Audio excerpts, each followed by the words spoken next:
भक्ति भक्ति भगवंत गुरु चतुर्णाम बपुएक। इनके पद वंदन किए तो नासत विघ्न अनेक। बोले सियावर रामचंद्र भगवान की जय। बाल कृष्ण लाल की जय। उमापति महादेव की जय। श्री सद्गुरुदेव भगवान की जय। गोस्वामी श्री तुलसीदास जी महाराज की जय। श्रीमद् रामचरितमानस भगवान की जय। सब संतन की जय, सब भक्तन की जय। आज के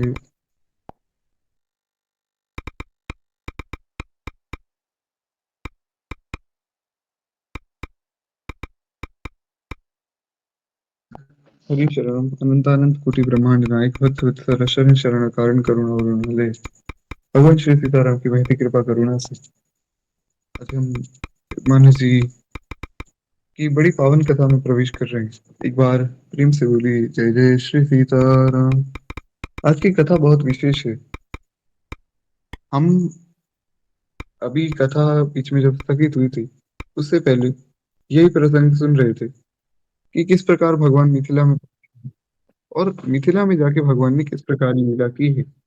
और प्रभु कृपा से हमारी कथा पुनः उसी प्रसंग से आगे बढ़ने वाली है। बड़ी अद्भुत लीला है। भगवान को लेने आए हैं विश्वामित्र जी। और विश्वामित्र जी ने एक ही बात कही कि अनुज समेत देहु रघुनाथ। विश्वामित्र जी ने दशरथ जी को कहा कि हे दशरथ जी, अनुज के समेत मुझे रघुनाथ दे दीजिए और मुझे कुछ नहीं चाहिए। अब यहाँ पे भी बहुत से भाव हैं। महाराज अनुज समेत ही क्यों कहा? अकेले रघुनाथ जी को मांग लेते। राम जी तो अकेले भी समर्थवान है। वे चाहे तो अकेले ही सब दैत्यों को खत्म कर दें। चलो ठीक है, ये भी मान लिया कि मारीच और सुबाहु बहुत ज्यादा शक्तिशाली हैं, तो भी राम जी तो अकेले ही काफी हैं। जीती को सके या जय रघुराई। भगवान को कौन जीत सकता है? तो मांगना ही था तो या तो अकेले मांगते या फिर चारों भाइयों को ले जाते। दो कोई क्यों लेकर गए? तो विश्वामित्र जी ने कहा कि देखो, ये तो मैं जानता हूँ कि भगवान लक्ष्मण जी के बिना नहीं रहते, लेकिन अब मुझे ये नहीं पता कि लक्ष्मण इनमें से हैं कौन से। लक्ष्मण जी को भगवान के साथ जाना पड़ता है, क्योंकि भगवान लक्ष्मण जी के बिना रह नहीं सकते। आप कोई भी लीला देख लीजिए, उसमें भगवान लक्ष्मण जी के साथ ही आए हैं। भगवान नारायण रूप में आते हैं तो भगवान शेष नारायण रूप में लक्ष्मण जी आते हैं। भगवान कृष्ण रूप में आते हैं तो हमारे लक्ष्मण भैया दाऊ भैया बन जाते हैं। तो भगवान राम रूप में आते हैं तो लक्ष्मण जी के रूप में आ जाते हैं। तो भगवान जब भी आते हैं तो शेष भगवान के साथ ही आते हैं। और पूरी रामायण में सब लोग भगवान से अलग हुए। माता सीता भी भगवान से 3 बार अलग हुई, परंतु केवल एक लक्ष्मण जी ही ऐसे थे जो भगवान से कभी भी अलग नहीं हुए। इसीलिए वाल्मीकि जी उनके बारे में लिखते हैं कि लक्ष्मणो लक्ष्मी संपन्नो वही प्राण विवाह। वाल्मीकि रामायण में इसी प्रसंग में हमारे वाल्मीकि महर्षि बताते हैं कि विश्वामित्र जी ने अनुज समेत देहु रघुनाथा क्यों कहा। उन्होंने ये क्यों कहा कि अनुज के साथ रघुनाथ चाहिए? दो ही भाइयों को क्यों मांगा? क्योंकि वे जानते थे कि लक्ष्मण जी उनके प्राण हैं। लक्ष्मण जी के बिना भगवान नहीं रह सकते। खैर, अभी भी कुछ ऐसा ही प्रसंग है। जब दोनों भाइयों को लेकर गुरु जी मिथिला में पहुंचे तो लक्ष्मण जी ने कहा कि घूमने की बड़ी इच्छा है। भगवान ने गुरु जी को बताया, गुरु जी ऐसे लक्ष्मण जी के मन में घूमने की इच्छा हो रही थी, आप कहीं तो मैं थोड़ा इनको घुमा लाऊं। गुरु जी ने बहुत रोका कि राम, लक्ष्मण को इच्छा है तो लक्ष्मण को जाने दो। पर भगवान ने कहा कि गुरु जी, मुझे भी आज्ञा दे दीजिए।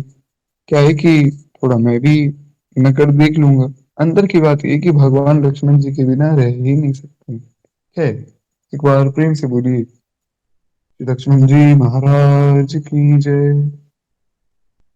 इसीलिए गोस्वामी जी बड़ी सुंदर बात विनय पत्रिका में भी कहते हैं।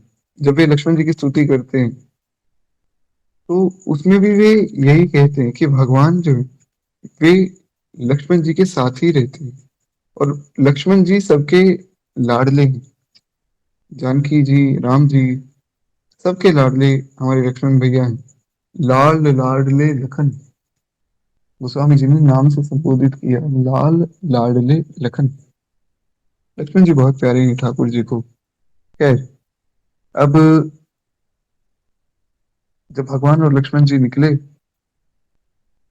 मिथिला की यात्रा में, तो महाराज सब लोग भगवान को देखने आए। सब लोगों को लगा कि मानो कामदेव ने शरीर धारण कर लिया हो। इतना सुंदर कोई कैसे हो सकता है? तो छोटे छोटे बच्चों ने जाके घर पे बताया कि ऐसे ऐसे दो भाई आए हैं, बड़े सुंदर हैं। इसको थोड़ा एक पद के माध्यम से हम लोग सुने। बड़ा एक प्यारा पद है, मुझे नारायण दास भक्तमाली जी महाराज का, जिन्हें मामा जी भी कहा जाता था। तो महाराज, मामा जी बहुत सुंदर सुंदर पद लिखते थे भगवान की लीलाओं के। खुद को जानकी जी का छोटा भाई बताते थे। तो उनका एक बड़ा प्यारा पद है, जिसमें वे इसी प्रसंग का वर्णन करते हैं कि किस प्रकार भगवान मिथिला में सब लीला कर रहे हैं। वे बताते हैं कि सखी गली गली घूमत अवध के किशोर, गली गली घूमत अवध के किशोर, जिनको देखने के आज भय मिथिला में शोर, जिनको देखवे के आज भय मिथिला में शोर, गली गली घूमत अवध के किशोर। बड़ा प्यारा भाव है। वे कहते हैं कि महाराज, गली गली में आज अवध के किशोर, यानी कि राम जी और लक्ष्मण भैया दोनों घूम रहे हैं।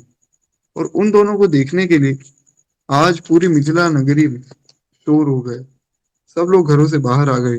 सब सोच रहे हैं कि ऐसा कौन आया है जो इतना सुंदर है। तो किसी ने अपने पड़ोसी को देखा कि वो उनको देखने जा रहा है, तो पड़ोसी से पूछ लिया। कुछ लोगों के बच्चों ने घर पे आके बता दिया कि दो बड़े सुंदर भाई आए हैं। कुछ लोगों को पहले से ही पता था, जो भक्त थे वे पहले से ही जानते थे कि ठाकुर जी आएंगे महाराज। तो बड़ा प्यारा भाव है। कहते हैं कि रस भरी चितवन नयनन की कोर, रस भरी चितवन नयनन की कोर, मुस्कान देख जिया उठत किलोर, जिनकी मुस्कान देख जिया उठत किलोर, ओ सखी गली गली घूमत अवध के किशोर, गली गली घूमत अवध के किशोर। बड़ा प्यारा वर्णन भगवान के रूप का करते। कुछ मामा जी कहते कि रस भरी चितवन और नयनन की कोर, भगवान की सुंदर चितवन है। भगवान के नेत्र बड़े सुंदर हैं। अब भगवान की जो आंखें हैं बहुत बड़ी बड़ी हैं, तो वो भक्तों को सुख देने वाली हैं। भगवान का हर एक अंग भगवान ही है। तो कहते हैं कि चितवन तो ऐसी है ही, मुस्कान कैसी है कि मुस्कान को देखकर तो पत्थर दिल भी पिघल जाता है। कोई बहुत कठोर दिल का व्यक्ति हो वो भी मुस्कुरा दे, ऐसी मुस्कान ठाकुर जी की है। इसीलिए भक्त गाता है कि तेरी मंद मंद मुस्कनिया पे, तेरी मंद मंद मुस्कनिया पे बलिहार सांवरे, मैं बलिहार सांवरे।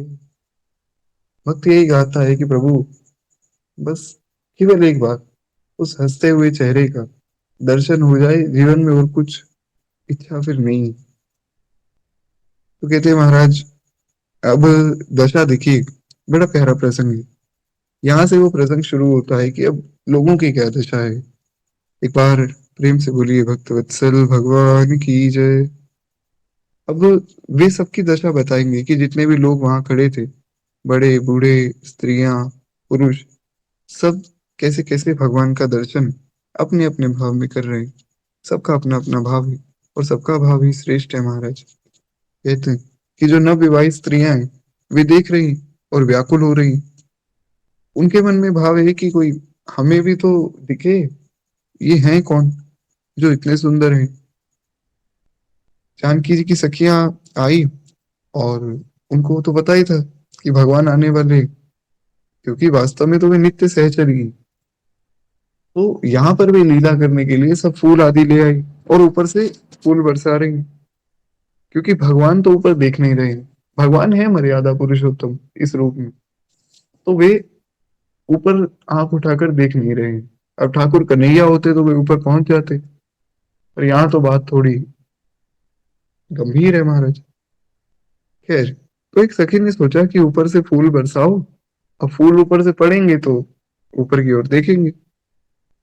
ऊपर से फूल सखी शीस दिए छोर, ऊपर से फूल सखी शीस दिए छोर, और राम जी उठाए मुख वाही की ओर, राम जी उठाए मुख वाही की ओर, एक ही झलक में मेरो चित लियो चोर, एक ही झलक में मेरो चित लियो चोर, और पद गाए आगे रसिक सिर मोर, गली गली घूमत अवध के किशोर, गली गली घूमत अवध के किशोर।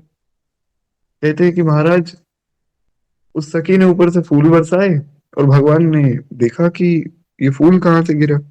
अब जहां से फूल आया था वहीं देखेंगे महाराज। अब जब वहां देखा तो वो सखी तो बेहोश हो गई भगवान को देखते ही। जैसे ही भगवान की एक नजर पड़ी तो वो देखकर बेहोश हो गई, और बाकी सब स्त्रियां, जितनी भी सखियां थी, वे भी अपना होश खो बैठी। ऐसा सुंदर भगवान का रूप कि एक ही झलक में मेरो चित लियो जो। भगवान ने सबको आनंद दिया, पर अब भगवान समझ गए कि ये इनकी चाल है। तो जैसे जैसे भगवान आगे बढ़ रहे हैं, वैसे वैसे वो सखियां और प्रयास कर रही कि किसी प्रकार ये दोनों भाई ऊपर देखें। किसी प्रकार लक्ष्मण जी को लगा कि एक बार हमें ऊपर देखना चाहिए कि ये लोग हैं कौन, क्योंकि अभी तो भगवान ने केवल एक झलक दी है। तो लक्ष्मण जी ने कहा कि भैया ये बार बार फूल गिरा रहे हैं, बार बार बुला रही हैं, एक बार आप ऊपर देख लीजिए। राम जी ने कहा कि नहीं लक्ष्मण, यही मेरी माया है, इससे बचो।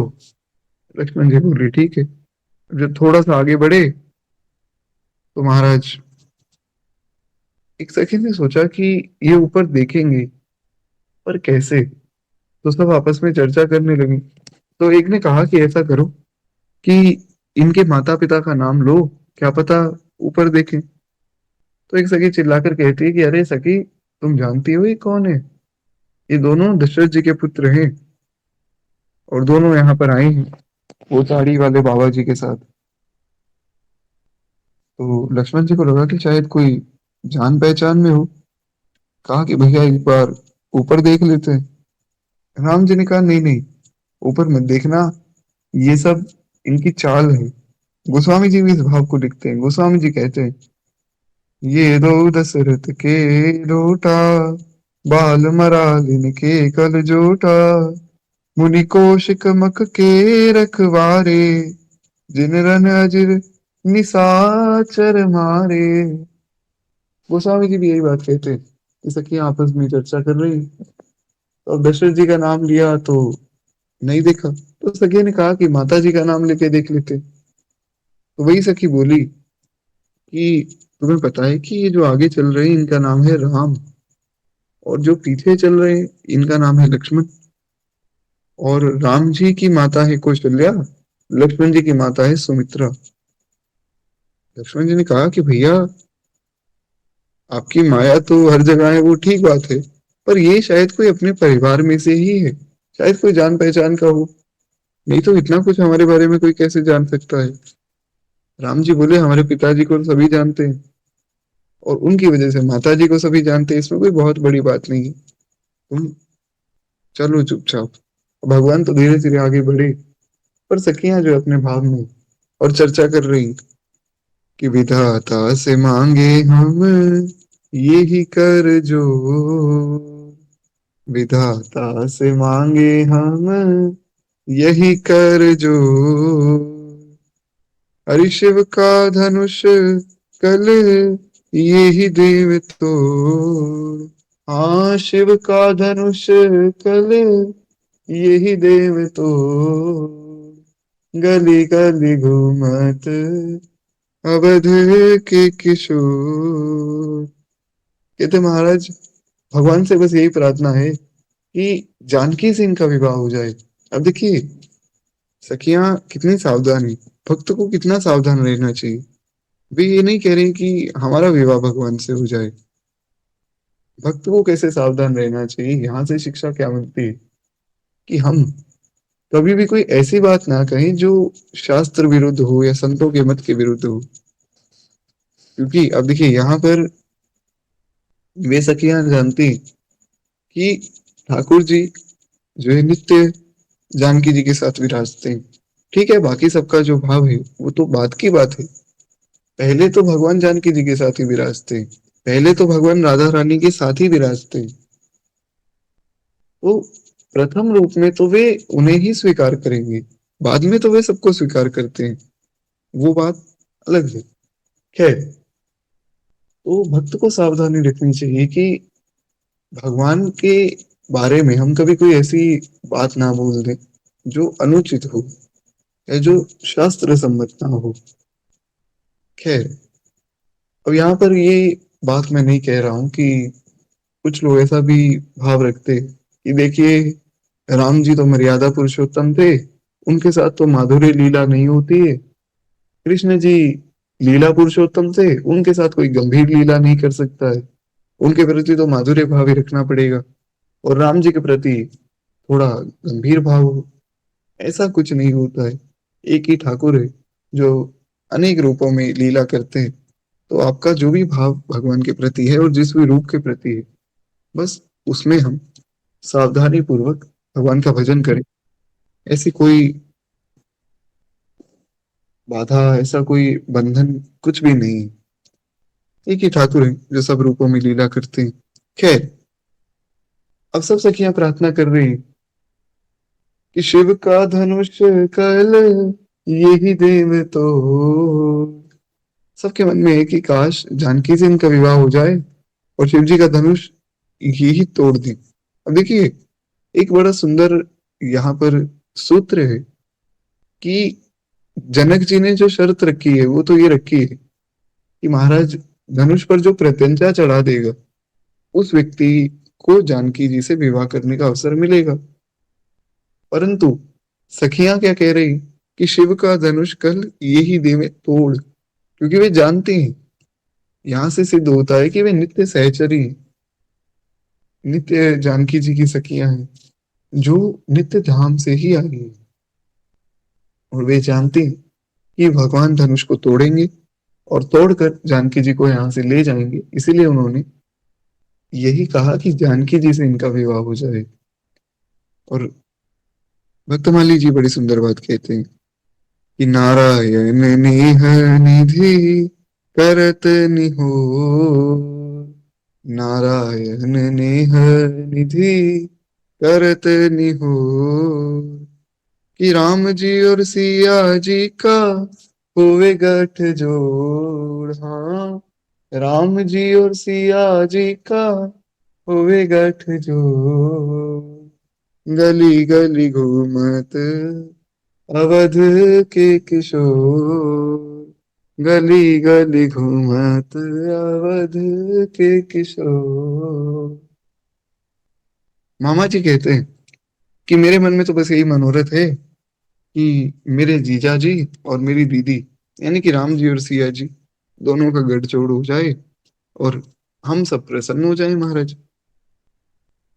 तब सब ऐसी ही चर्चा कर ही रही थी, तो इतने में एक सखी बोली कि इन दोनों की जोड़ी लगेगी कैसी। अरे देखो, ये तो कितने काले हैं और हमारी जानकी कितनी गोरी है। तो कहते हैं कि जैसी है किशोरी सिया अंग अंग गोर, जैसी है किशोरी सिया अंग अंग गोर, ऐसे ही कौशल्या जी के लाल चित चोर, ऐसे ही कौशल्या जी के लाल चित चोर। दूसरी सखी ने कहा कि हमारी किशोरी तो गोरी है ही, वो बात ठीक है, पर कौशल्या जी के लाल भी दिखने में कुछ कम नहीं है। क्या ही काले हैं, पर सबके चित्त को चुराने वाले हैं, दिखते बड़े सुंदर हैं।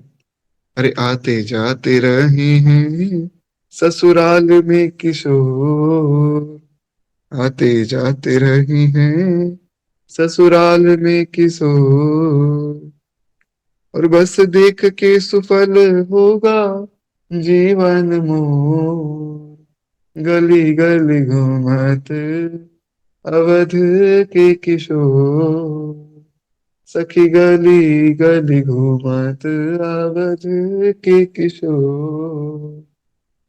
कहते कि इनकी जोड़ी तो सुंदर होगी ही, पर जब विवाह हो जाएगा तो ससुराल में आना जाना लगा रहेगा, तो हम इन दोनों को देखकर अपने जीवन को सफल करेंगे। और इन दोनों की जोड़ी, इससे सुंदर जोड़ी तो कोई हो ही नहीं सकती इस संसार में, तो हमारा तो जीवन सफल हो गया।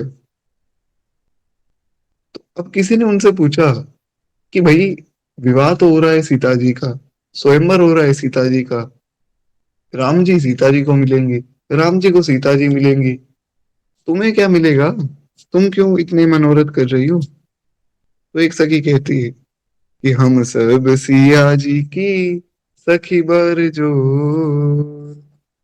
एक सखी ने कहा कि हम जानकी जी की सखियां हैं। तो वो व्यक्ति कहते हैं कि ठीक है, सखियां हो तो इसमें तुम्हारा फायदा क्या है, विवाह तो जानकी जी का होगा। तो कहते हैं कि तुम बात को समझे नहीं। अरे हम सब सिया जी की सखी बर जोर, और सिया जू के नाते से संबंध लेंगे जो। वे कहते हैं कि महाराज, मुनि ध्यानी लाखों लाखों साल तपस्या करते हैं, योगी इतना योग करते हैं, इतना कष्ट सहते हैं, तब जाकर कहीं भगवान की इच्छा से भगवान मिलते हैं। भगवान की इच्छा ना हो भगवान तब भी नहीं मिलते। राम राम कही, राम कही, राम राम कही राम। दशरथ जी ने 6 बार राम राम कहा, उनका कल्याण हो गया। और कुछ ऐसे भी लोग हैं जो जन्म जन्म मुनि जतन कराही, अंतराम कहे आवत नाही। कुछ ऐसे भी योगी मुनि होते बेचारे, जो जन्मों जन्म तक यत्न करते हैं, पर अंत काल में भगवान का नाम मुख पे आता ही नहीं है, तो उनको वापस जन्म लेना पड़ता है। लेकिन हम तो जानकी जी की सखी हैं, इस संबंध से हमने तो राम जी से वैसे ही संबंध जोड़ लिया। हमने ना कोई यज्ञ किया, ना कोई तप किया, ना कोई योग किया, कुछ भी नहीं किया महाराज। और यहाँ एक बड़ा सुंदर संकेत है कि भगवान से एक संबंध हमें जोड़ना है। हम जब भगवान को अपना मान लेंगे, उसके बाद फिर भगवान मिल गए हैं, फिर भगवान को पाना नहीं, फिर तो भगवान मिल गए। जैसे मीराबाई ने कहा कि मेरो तो गिरधर गोपाल, दूसरो ना कोई। वे कहते हैं कि मैं और किसी को जानती ही नहीं, मेरे केवल एक गिरधर गोपाल हैं बस। इसीलिए वे कहते हैं कि मेरा विवाह भी जो है, वो मेरा दिव्य विवाह तो गिरधर से हो चुका है।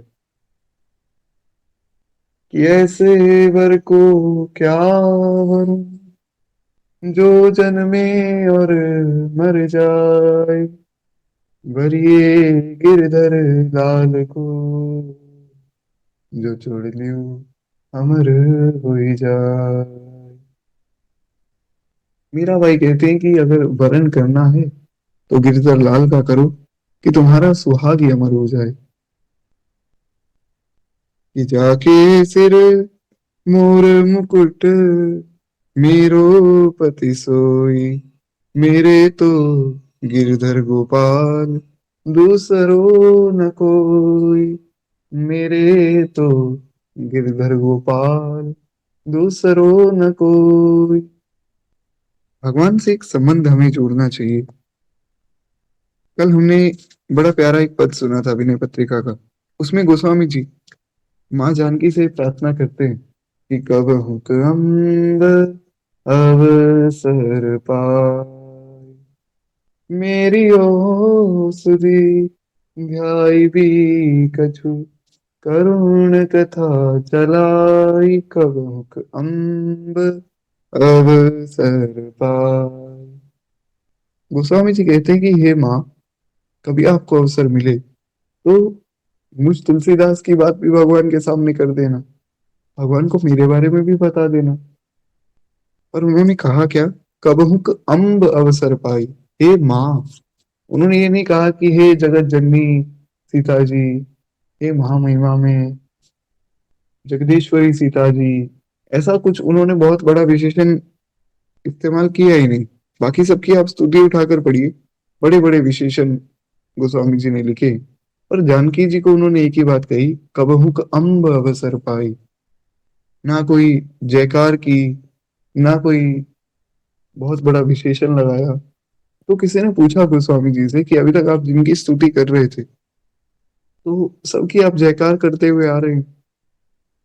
जय जय गिरिवर राज किशोरी। माँ भगवती की स्तुति करते तो जयकार करते, हनुमान जी की स्तुति करते तो जयकार करते, लक्ष्मण भैया की स्तुति की तो भी जयकार की। तो आपने जानकी जी की स्तुति में जयकार की ही नहीं। गोस्वामी जी ने कहा कि भैया देखो, ऐसा है कि जानकी जी तो मेरी माँ है, और माँ को बच्चा जयकार करके थोड़ी बुलाता है। कोई बच्चा अब ये थोड़ी कहता है कि हे माँ, आ, हे महामहिमा में, हे जगदीश्वरी, हे जगत जननी माँ, ऐसा थोड़ी कहता है। माँ को तो सब कहते हैं कि हे माँ। माँ तो माँ है। उसी प्रकार मेरा प्रेम ऐसा है कि मुझे किसी विशेषण की आवश्यकता नहीं है। भगवान से एक संबंध हमारा होना चाहिए, तब भगवान सहज ही मिल जाते हैं। खैर, एक बार प्रेम से बोलिए भक्त वत्सल भगवान की जय। अब सब सखियां भी यही शिक्षा दे रही हैं।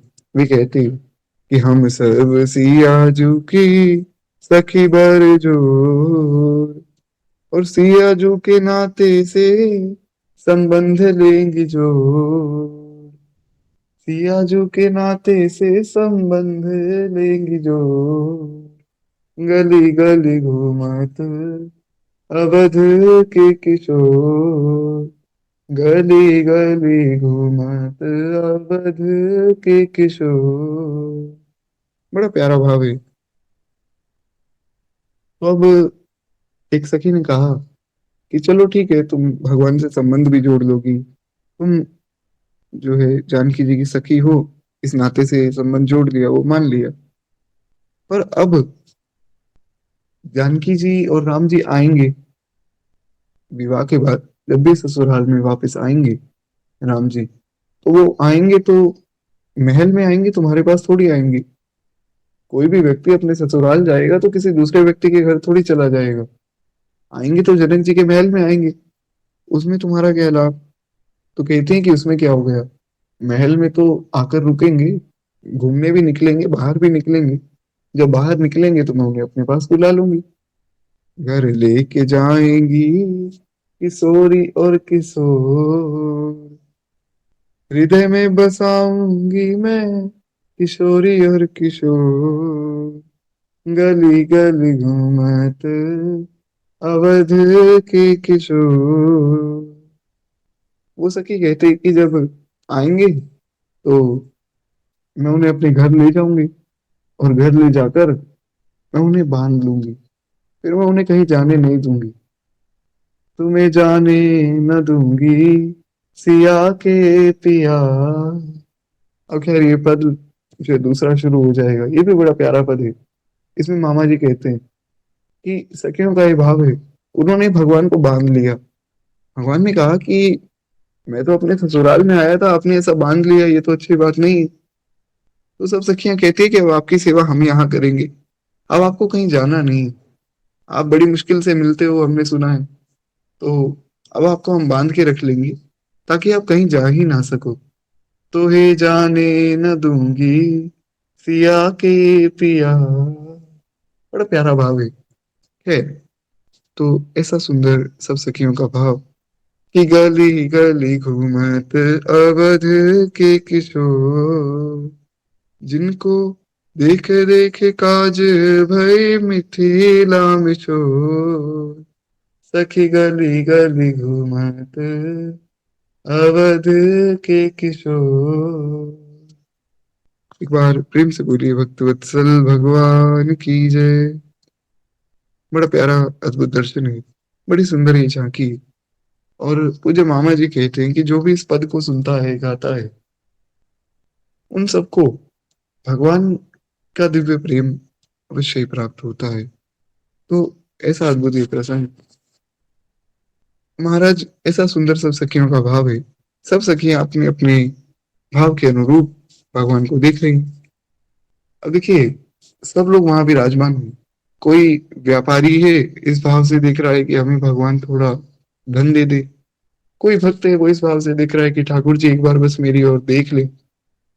कोई ऐसा व्यक्ति है कि जो दूसरे गांव से आया है, उसका भाव यही है कि हरि दर्शन की प्यासी अखियां, हरि दर्शन की प्यासी।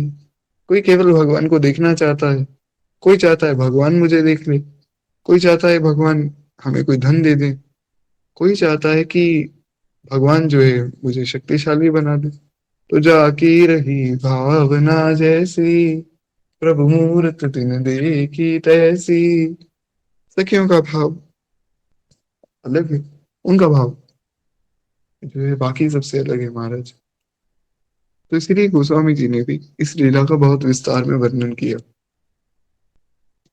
गोस्वामी जी ने ये जो दिव्य माधुर्य की लीलाएं हैं, इनका वर्णन अपने अन्य ग्रंथों में भी विस्तार में किया है। क्यों? क्योंकि दिक्कत ये थी, वाल्मीकि रामायण वाल्मीकि जी ने लिख दी। अब उसमें उन्होंने बहुत से प्रमाण दिए कि भगवान तो भगवान ही है, पर खुद को मनुष्य के रूप में दिखा रहे हैं लीला। लेकिन भगवान गीता में कहते हैं कि नाहम प्रकाश सर्वस्य योग माया समावृतम, मूढ़ोयम नाहमि जानाति लोको मामजमव्ययम्। वे कहते हैं कि अर्जुन, मैं सबको प्रकाशित नहीं होता हूँ। जो मूर्ख है वो मुझे नहीं जान सकता है। मैं तो केवल अपने भक्तों को प्रकाशित होता हूँ। तुम जैसे जो मेरे भक्त हैं, मैं केवल उनके सामने आता हूँ, बाकी मैं योग माया से खुद को ढक लेता हूँ। वही बात हुई महाराज, वाल्मीकि रामायण पढ़ के कुछ ऐसे भी लोग थे जिन्होंने एक कंक्लूजन निकाला कि देखिए, राम जी कोई भगवान नहीं थे, वे तो एक महापुरुष थे जिन्होंने एक अच्छा जीवन जिया।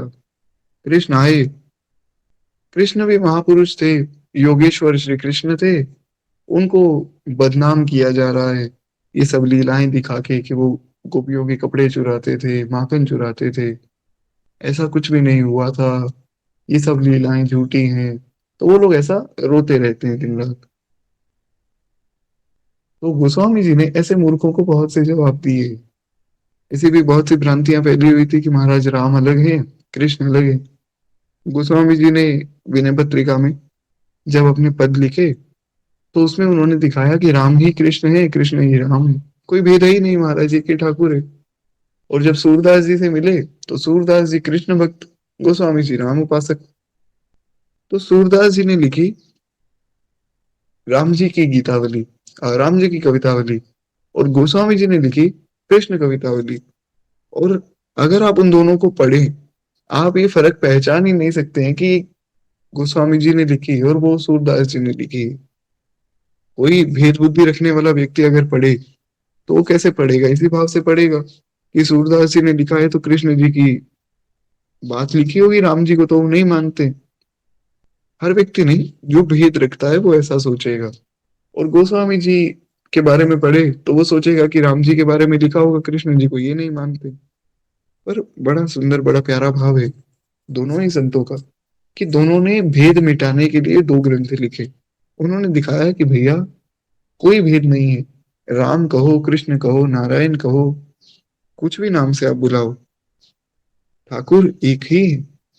मीरा ने उन्हें गिरधर गोपाल कहा, सूरदास जी ने श्याम कहा, तुलसीदास जी ने राम कहा महाराज। कि गिरधर नागर कहती मीरा, सूर को श्याम लुभाया, सूर को श्याम लुभाया। तुकाराम और नामदेव ने विठ्ठल विठ्ठल गाया, तुकाराम और नामदेव ने विठ्ठल विठ्ठल गाया। श्री राधे गोविंदा, मन भजले हरि का प्यारा नाम है, गोपाला हरि का प्यारा नाम है, नंदलाला हरि का प्यारा नाम है। राम कृष्ण हरि विठ्ठल विठ्ठल, राम कृष्ण हरि विठ्ठल। बड़ा प्यारा भजन है महाराज। हुआ क्या कि दक्षिण भारत में कुछ लोग कृष्ण उपासक थे, कुछ लोग राम उपासक थे, कुछ लोग नारायण उपासक थे। तो सब में भेद चलता रहता था, सब विरोध करते रहते थे एक दूसरे का। ज्ञानेश्वर जी महाराज बड़े अद्भुत संत हुए। उन्होंने कहा कि तुम लोग लड़ते क्यों रहते हो? बोले देखो हम राम जी के भक्त हैं, तो राम जी सबसे बड़े हैं, और कृष्ण जी आए, नारायण जी आए, तो छोटे हैं उनसे। जो कृष्ण उपासक थे वे कहते थे कि भगवान कृष्ण सुप्रीम है और बाकी सब छोटे हैं। जो नारायण उपासक थे वे कहते थे कि नारायण से सब आए हैं, तो नारायण सबसे बड़े। ज्ञानेश्वर जी ने कहा कि भैया तुम लोग तो भेद कर रहे हो, और भेद से भक्ति थोड़ी होती है। तो ये तो तुम्हारी हानि है, बल्कि तो तुम्हें ना तो कृष्ण प्रेम मिलेगा ना राम प्रेम मिलेगा, तुम्हारा तो नुकसान होता जा रहा है, और जिसको तुम सुना रहे हो उसका भी नुकसान करते हो। तो बोले फिर हम करें क्या? कोई कहता है राम जपो, कोई कहता है श्याम जपो, कोई कहता है नारायण का नाम जपो। अब ये लोग भेद करते रहते हैं, उसकी वजह से हम कंफ्यूज होते जा रहे हैं। आप बताइए हमें क्या करना चाहिए? तो बड़ी प्यारी बात ज्ञानेश्वर जी ने कही।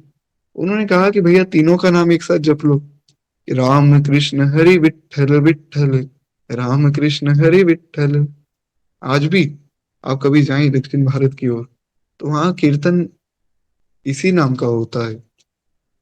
जय जय राम कृष्ण हरि, जय जय राम कृष्ण हरि, राम कृष्ण हरि।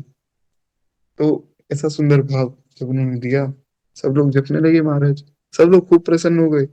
एक व्यक्ति आया, उसने कहा कि आप तो अपने मन से भक्ति करते हो, भक्ति तो गुरुमुखी होनी चाहिए, आप तो शास्त्रों की मर्यादा का उल्लंघन करते हो। शास्त्र में कहाँ लिखा है कि तीनों का नाम एक साथ जपो? अरे भैया, कुछ ऐसे भी लोग होते हैं जो ऐसी बातें करते हैं कि देखिए, अगर आप कृष्ण उपासक हैं तो कृष्ण नाम ही जपना चाहिए, राम नाम जपने से कृष्ण भक्ति कम हो जाती है, राम कथा सुनने से कृष्ण प्रेम नहीं मिलता है। तो ऐसी भी बातें चलती रहती हैं। उनको भी जवाब दिया ज्ञानेश्वर जी ने। वे कहते हैं कि वेद का मंत्र है, उपनिषद में ये मंत्र आया, हरे राम, राम राम हरे हरे, हरे कृष्ण कृष्ण कृष्ण हरे हरे। और पुराण में यही मंत्र है, हरे कृष्ण कृष्ण कृष्ण हरे हरे, हरे राम राम राम हरे हरे। एक ही बात है, हरे राम पहले बोले, हरे कृष्ण पहले बोले। तो उन्होंने कहा कि वेद में ये जो मंत्र आया है, इसका मतलब भी यही है। हरे का मतलब हरि, राम का मतलब तो राम है ही, और कृष्ण का मतलब कृष्ण। तो राम कृष्ण हरि पूर्ण रूप से वेदोक्त है, शास्त्र सम्मत है महाराज। सब लोग खूब प्रसन्न हो गए। आज भी दक्षिण भारत में खूब बड़े स्तर पर अखंड कीर्तन होते हैं, उसमें ज्ञानेश्वर जी का ये भाव रखा जाता है, जय जय राम कृष्ण हरि, जय जय राम कृष्ण हरि। खैर, बड़ा अद्भुत सुंदर भाव है। एक बार प्रेम से बोलिए, पूज्य ज्ञानेश्वर जी महाराज की जय, भक्तवत्सल भगवान की जय। तो खैर, ऐसी सुंदर सबकी भावना है। जिसकी जैसी भावना है वो उन्हें उस रूप में देखता है। कोई भगवान को प्रियतम के रूप में देखता है, कोई भगवान को पिता के रूप में देखता है, कोई उन्हें पुत्र के रूप में देखता है, कोई सखा के रूप में देखता है। सबकी अपनी अपनी भावना है। यहाँ पर गोस्वामी जी कहते हैं कि सब सखियों ने जो चर्चा की वो कैसी थी, थोड़ा सा हम चौपाइयों के माध्यम से सुने, बाकी तो हम पद सुन ही चुके हैं। कहते हैं, कहु सखी यस को तनुधारी, जो न मोह यह रूप निहारी। को प्रेम बोली मृदु बानी, जो मैं सुना सुनहु सयानी। कहते हैं, हे सखी, तुम बताओ ऐसा कौन शरीरधारी होगा जो इन दोनों भाइयों को देखकर मोहित ना हो जाए। कोई पत्थर दिली होगा कि इनको देखकर जो मोहित ना हो पाए। तो कहती हैं कि जो मैंने सुना है वो मैं तुम्हें सुनाती हूँ, थोड़ा तुम भी सुनो। दोनों दशरथ जी के पुत्र हैं और बाल राजहंसों के समान दोनों सुंदर हैं। और विश्वामित्र जी का यज्ञ संपन्न कराने के लिए यहाँ आए थे। और विश्वामित्र जी ने साथ में धनुष यज्ञ दिखाने भी ले आए। तो ऐसा मैंने सुना है। श्याम गात कल कंज विलोचन, जो मारीच सुभुज मुद मोचन। कौशल्या सुत सो सुख खानी, नाम राम धन सायक पान।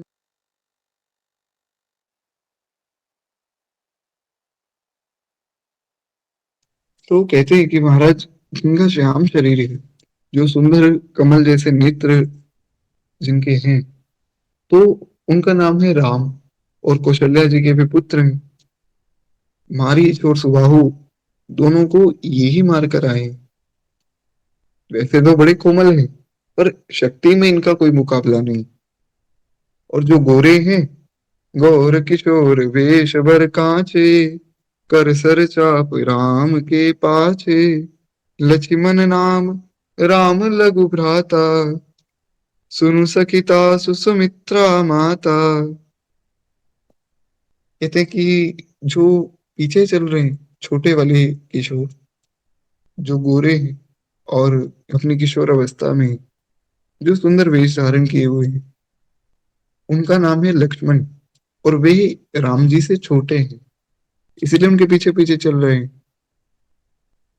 यहाँ पर एक बड़ा सुंदर भाव है कि महाराज, जो भक्त होता है उसे भगवान के पीछे चलना चाहिए, भगवान से आगे नहीं बढ़ जाना चाहिए। जो भगवान ने कहा है, अर्जुन ने वो किया है। ऐसा नहीं कि अर्जुन ने कहा कि ठीक है जी, आप तो मेरे दोस्त हो, तो मैं अपने मन से कुछ बताता हूँ, वो आप सही कर देना, उसको सही मान लेना। ऐसा नहीं। अर्जुन ने कहा, कार्पण्य दोषोपत स्वभाव, पृच्छामि त्वाम धर्म स्मृण चेत। प्रभु, मैं आपका दास हूँ, मैं बहुत कार्पण्य हूँ, मुझे कुछ नहीं पता, मैं अज्ञानी हूँ। आप जो चीज समझे मेरे लिए वो आप बताइए कि मुझे क्या करना चाहिए। ये भाव होना चाहिए कि भक्त भगवान के पीछे चले, भक्ति भगवान के पीछे रहती है। वो भगवान से आगे जब बढ़ जाती है, तब व्यक्ति खुद को भगवान समझने लगता है और फिर उसे जेल जाना पड़ता है। लक्ष्मण जी भगवान के पीछे पीछे चल रहे हैं, वो यही दर्शा रहे हैं, क्योंकि लक्ष्मण जी जीवाचार्य हैं और जैसा जैसा आचार्य करेंगे वैसा वैसा हम सबको करना होता है। तो वे एक करके दिखा रहे हैं कि भैया, भगवान के पीछे पीछे चलो, भगवान से आगे मत बढ़ो। और एक ही भी भाव है कि जो छोटे होते हैं उन्हें हमेशा बड़ों से पीछे चलना चाहिए। खैर, तो कहते हैं कि इनकी माता का नाम सुमित्रा है और ये छोटे वाले भैया हैं। तो कहते हैं कि दोनों भाई ब्राह्मण विश्वामित्र जी का काम करने के लिए आए थे। रास्ते में गौतम मुनि के यहाँ पहुंचे, तो गौतम मुनि का जो पुराना आश्रम था, और वहां पर इन्होंने एक स्त्री को प्रकट कर दिया। तो सब सखियों ने पूछा, प्रकट कर दिया मतलब? बोले कि एक पत्थर की शिला पड़ी थी, उस पे ये जो राम जी है ना, इन्होंने अपना पांव रखा और वहां से स्त्री प्रकट हो गई। सब सखियां बड़ी प्रसन्न हुई। वे सोचने लगी कि कोई साधारण तो हो नहीं सकते, फिर तो ये साक्षात नित्य साकेत बिहारी श्री राम जी होंगे। कहते हैं, श्री राम जी की छवि देखकर कोई एक सखी कहने लगी कि जो सखी इन्हीं देख नर नाहु, पन परिहरि हट करई विवाहु। कहते हैं कि हे सखी, यदि कहीं राजा इन्हें देख ले तो प्रतिज्ञा तोड़ देंगे और हठपूर्वक इन्हीं से विवाह करा देंगे। अब देखिए गोस्वामी जी का भाव कितना सुंदर है। वे कहते हैं कि अगर मान लो राजा जनक ने इन्हें देख लिया तो फिर वो और किसी को थोड़ी देखेंगे। वो ये थोड़ी सोचेंगे कि स्वयंवर होगा, मेरी बेटी के लिए और कोई वर आएगा। इनको देखने के बाद किसको देखने की जरूरत है? मुझे तो लगता है कि वो अपनी प्रतिज्ञा तोड़ देंगे। या तो ये धनुष को तोड़ेंगे, या फिर अगर इनसे धनुष ना टूटा तो जनक जी अपनी प्रतिज्ञा तोड़कर इनसे विवाह करवा देंगे। और मैं तो कहती हूँ ऐसा ही हो। और किसी की हमें जरूरत ही क्या है, जब हमारे ठाकुर हमारे सामने। बड़ा प्यारा भाव है। अब गोस्वामी जी हमेशा इस भाव में रहा करते थे। एक बार एक व्यक्ति आया और उसने कहा कि गोस्वामी जी, आपको पता है कि भगवान कृष्ण में ना 16 गुण थे, 16 कलाएं थी। गोस्वामी जी मन ही मन सोच रहे थे कि भैया वो तो भगवान है, भगवान में तो अनंत कलाएं हैं, पर चलो तुम कहते हो तो 16 होंगी। वो बोले ये तो अच्छी बात है। बोले कि तो फिर आप राम उपासना क्यों करते हैं? गोस्वामी जी बोले कि तुम्हारा मतलब क्या है? बोले राम जी में तो 12 ही कलाएं हैं और कृष्ण जी में 16 हैं। तो गोस्वामी जी लोटपोट हो गए महाराज, खूब हंसने लगे जोर जोर से। तो व्यक्ति थोड़ा घबरा गया कि ये क्या बात हो गई। अब क्या है, भक्त जो होता है वो अपने प्रभु का स्मरण करता रहता है तो कुछ ना कुछ भाव मन में बना रहता है। इसलिए वो कभी कभी जोर जोर से हंसने लग जाता है, कभी कभी रोने लग जाता है। लोगों को लगता है कि शायद ये कोई पागल है, पर ऐसा नहीं है।